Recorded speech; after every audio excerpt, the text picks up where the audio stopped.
Тем временем в Якутске стартовал республиканский турнир по плаванию среди людей с ограниченными возможностями здоровья. За ходом первого соревновательного дня наблюдал Влад Давыдов.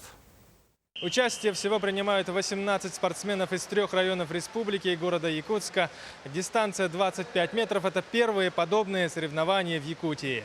Лучших выявляли среди спортсменов с поражением опорно-двигательного аппарата и людей с нарушением зрения. Плавали вольным стилем. Всего в первый день соревнований состоялись 6 заплывов.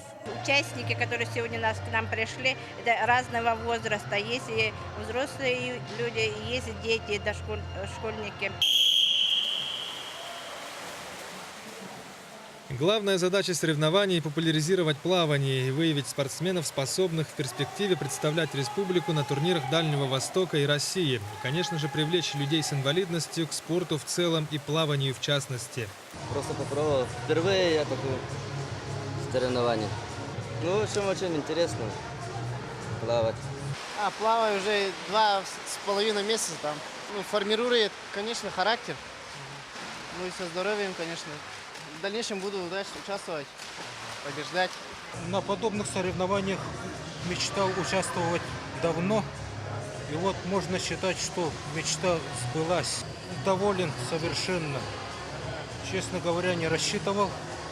Но первый старт для начала есть, я думаю.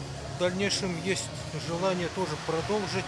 Республиканский центр адаптивной физкультуры и спорта работает с прошлого года. За небольшой период воспитанники центра уже принесли в копилку Якутии 33 медали с российских соревнований. Это все принесли наши воспитанники, которые занимаются по настольному теннису, по вольной борьбе, по плаванию, по футболу и другим видам спорта. Остается добавить, что Центр в текущем году планирует провести около полусотни самых разных соревнований для людей с ограниченными возможностями. Тем самым организаторы с гордостью подчеркивают, что состязаться между собой люди с инвалидностью будут больше и чаще, чем здоровое население. Влад Давыдов, Иван Семенов, НВК «Саха», Якутск.